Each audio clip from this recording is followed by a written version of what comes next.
Bonjour tout le monde, dans une première vidéo, j'avais montré comment refaire un pattern validator. J'avais d'abord montré un code legacy avec une ancienne façon de faire, et ensuite j'avais montré comment refaire ça en programmation fonctionnelle avec de la composition de fonctions, des lambdas et un pattern composable et évolutif. Aujourd'hui, dans cette série de design et de conception de code, je vais montrer plutôt comment faire anciennement des conditions permettant de récupérer une valeur et ensuite de comment le matérialiser et de le refaire avec un pattern qui s'appelle le pattern guards. Alors, le pattern guards, c'est un pattern qu'on retrouve dans certains langages orientés functional programming. En gros, on va avoir une série de conditions à gauche, ce qui va être un predicate, en fait. Et ensuite, selon la condition qu'on va avoir à gauche, on va récupérer une valeur à droite.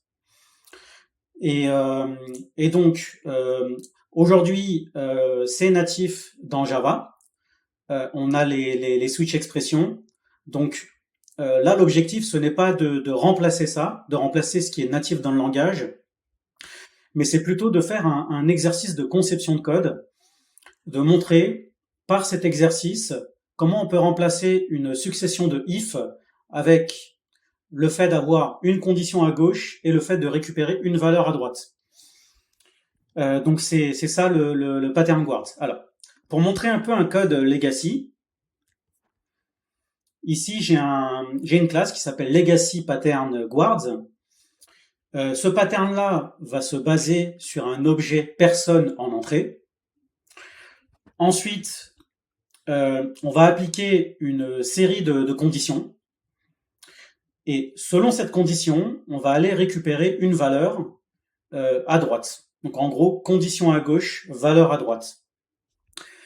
Là, par exemple, sur l'objet personne, on va faire des tests sur le first name.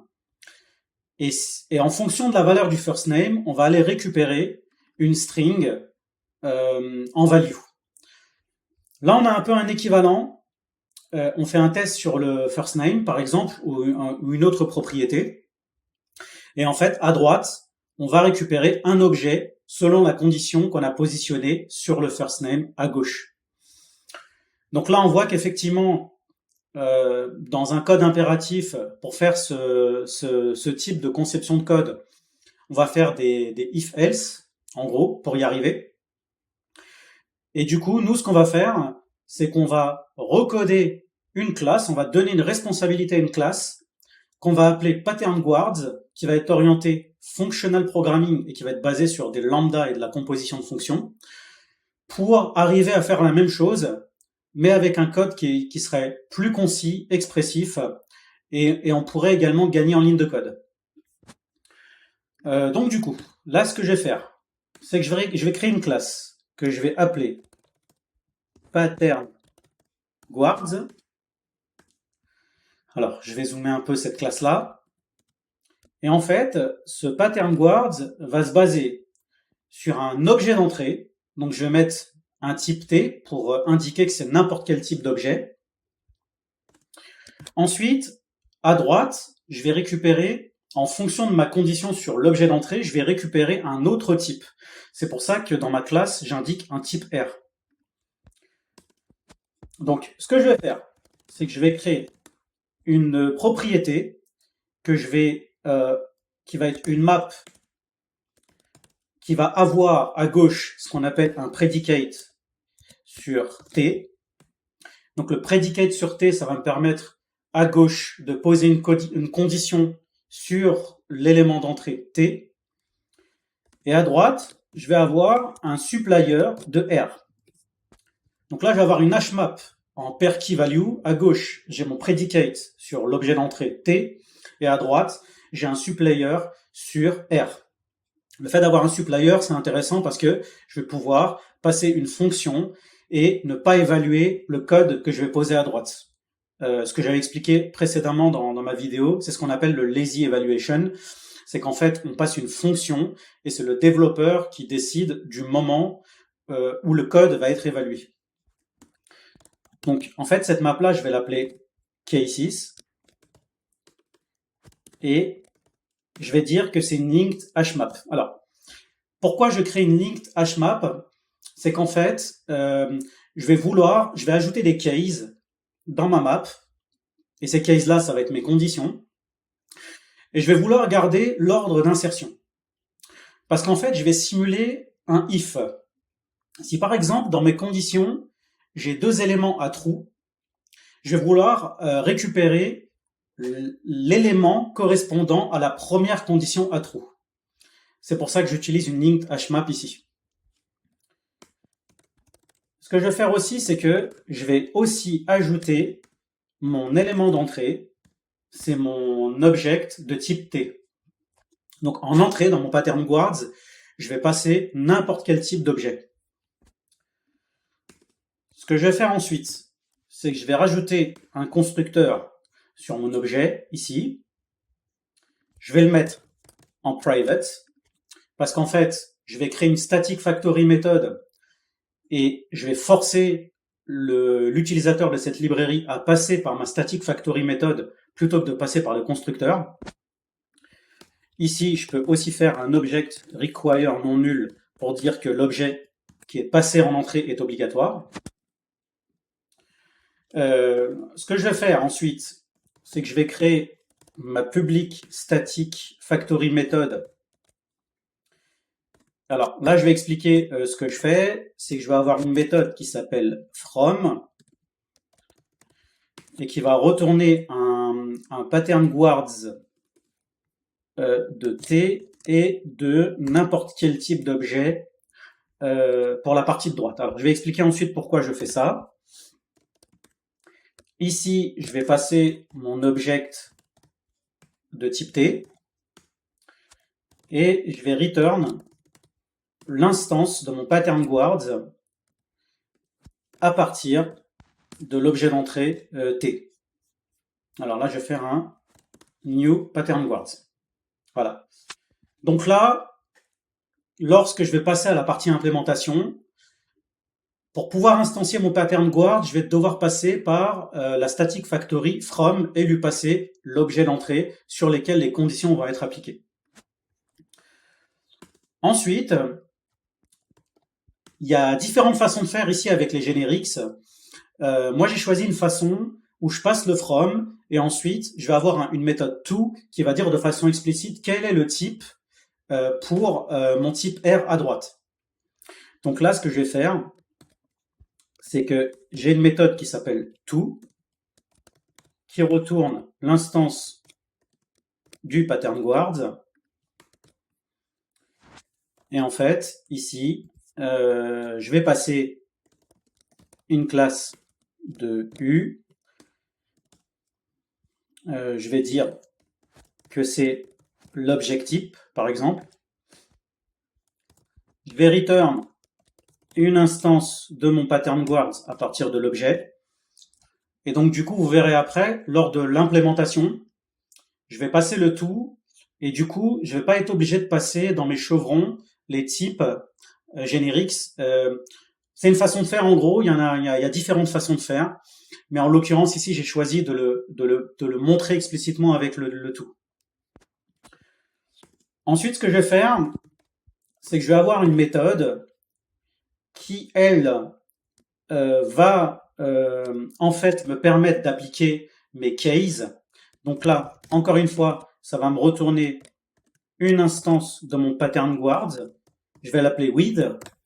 Et dans ce with là, je vais passer un predicate sur T, qui va être un predicate on object. Voilà. Ensuite, ce que je vais faire, c'est que je vais passer mon supplier sur R.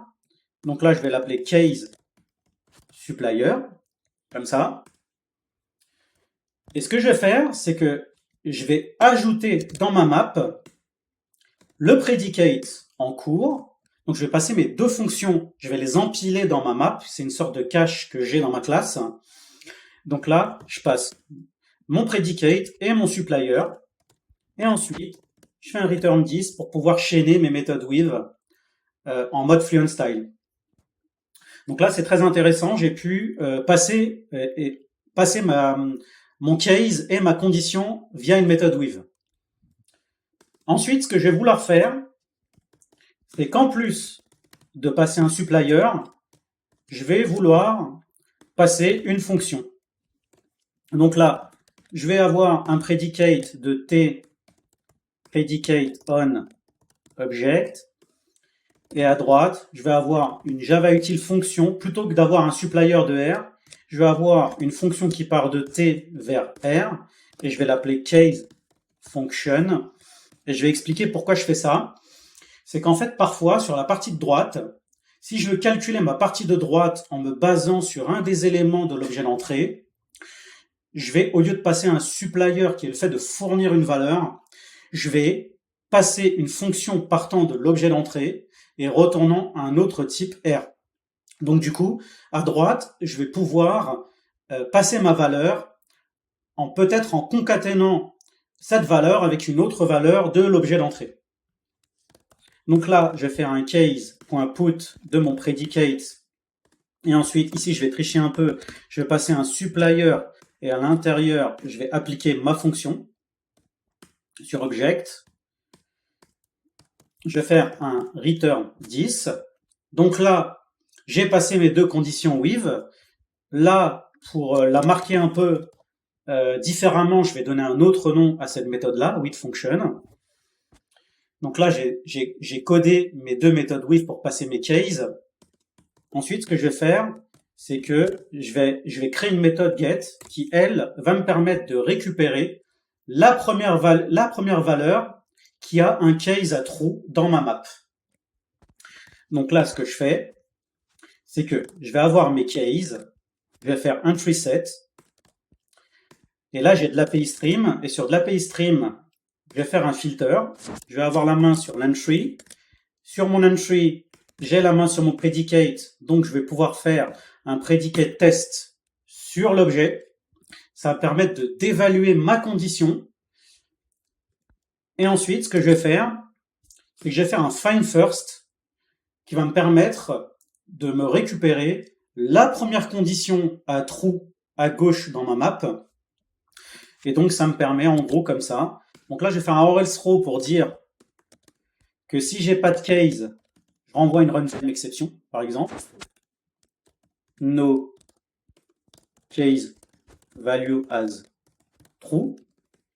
Voilà. Et ensuite, ce qui est bien, c'est que j'ai la main sur mon supplier et ensuite je vais pouvoir faire un get, comme ça. Et là, j'ai pu récupérer ma valeur à droite avec la première condition à true dans la map à gauche. Donc en fait, ce que j'ai fait, c'est que je boucle avec l'API stream, je prends mon prédicat à gauche, j'évalue la fonction, j'applique mon test, et le premier test qui est à true me permet de récupérer l'élément, et ensuite, une fois que j'ai récupéré l'élément, je le return. Donc là, ma méthode get me permet de récupérer le résultat. On va mettre en pratique ça dans une méthode main. Alors là, je vais avoir mon objet personne. Par exemple, ma zizou. Donc là, donc l'objet personne, c'est une record en Java. Ensuite, ce que je vais faire, c'est que je vais initialiser mon pattern guard ici. Donc, je vais faire mon pattern guard from ma personne ici. Donc, j'ai passé mon élément d'entrée dans mon pattern guard, qui est un objet personne.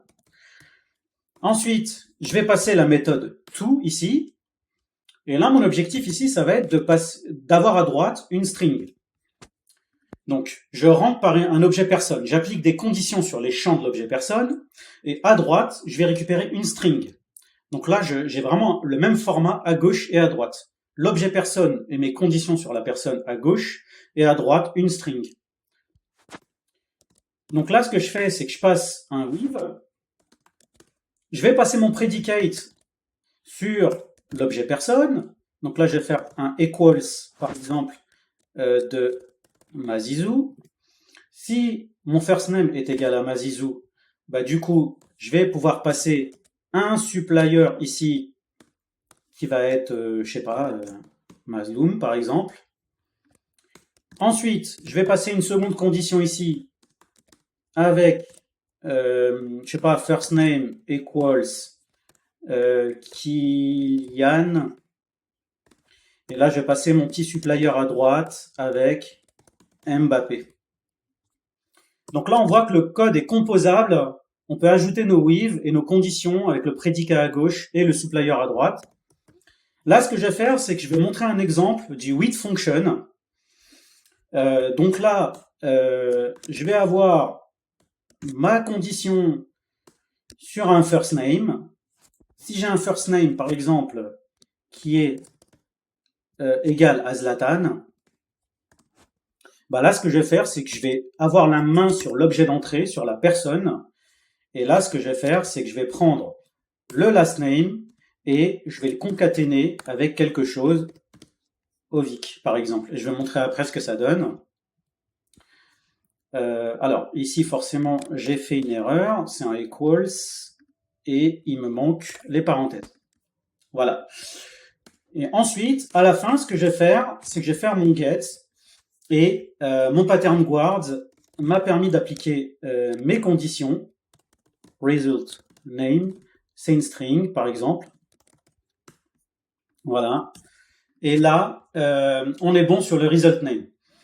Ce que je vais faire, c'est que je vais afficher mon result name ici. Pour pas allonger la vidéo, on va directement exécuter le code là dans le main. Et normalement, ici, comme j'ai un first name à Mazizou, je vais avoir la valeur Mazloum en résultat. Donc j'exécute mon main. Et là, j'ai bien la valeur Mazloum ici.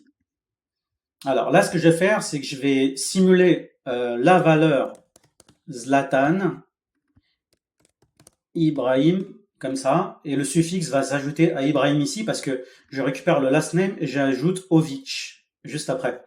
Donc là, ce que je fais, c'est que je relance ma méthode main, et là, j'ai bien Ibrahimovic. Donc j'ai pu récupérer le last name de l'objet d'entrée et je l'ai concaténé avec Ovic.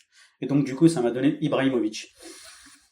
Là, je vais montrer rapidement une autre composition avec mon pattern guards pour montrer que je peux vraiment passer ce que je veux à droite.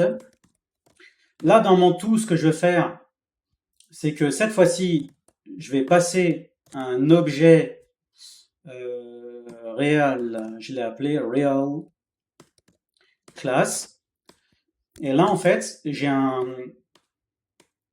Alors là, j'ai fait le from, j'ai fait le to, et après, j'ai ma méthode with. Voilà. Et là, en fait, au lieu d'avoir une string, je vais avoir un objet que j'ai créé qui s'appelle real, en gros, qui a un name et aussi un surnom pour un player de l'équipe du Real Madrid.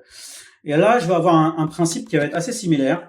C'est que je vais pouvoir appliquer des conditions à gauche, comme ça, avec un equals, par exemple comme ça, ou plutôt, on va dire, Karim, comme ça. Et en fait, je vais pouvoir passer un supplier pour dire que je calcule un objet Karim, player qui s'appelle Karim, avec du KB9 en surnom. Voilà. Là, je vais faire la même chose. Hop là. Avec un with ici, je vais avoir ma condition sur un first name equals Lucas. Et là, je vais passer new real. Et là, je vais passer un Lucas. Là, je vais donner un surnom l'expert parce que lui, il est vraiment impressionnant. Voilà. Il y a aussi un détail, c'est que j'avais créé dans ma classe, dans mon pattern guards, j'avais aussi créé une méthode qui s'appelle alors il me semble que je l'avais appelé default. Elle est où? Toc, toc, toc, toc.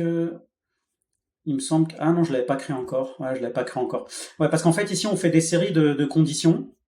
Et si on n'a pas de condition true, on peut avoir une runtime exception qui dit qu'il n'y a pas de condition true à l'intérieur. Donc, on peut faire un petit trick comme ça. C'est, on peut créer une méthode qu'on appelle getDefault, comme ça. Et ça va retourner un prédicat qui retourne true quoi qu'il arrive. Et en fait, on peut l'appeler. Alors ici, je vais faire plutôt un truc comme ça. Comme ça, elle est invocable en statique sur mon pattern guards getDefault. Voilà. Et là, je peux passer une valeur par défaut si je le souhaite. Si par exemple, j'ai aucune condition à true, je peux également passer un cas par défaut. Default player, par exemple. Toto. Voilà. Donc là, on est bon. Ah oui, parce qu'en fait, ici, je pense que... toc, toc, toc. Oui, alors, forcément, si je passe pas le type ici, il n'accepte pas. Voilà. Donc là, on est bon. On a une première condition. On a montré le pattern guard sur l'objet, sur l'élément précédent. Là, je vais avoir un real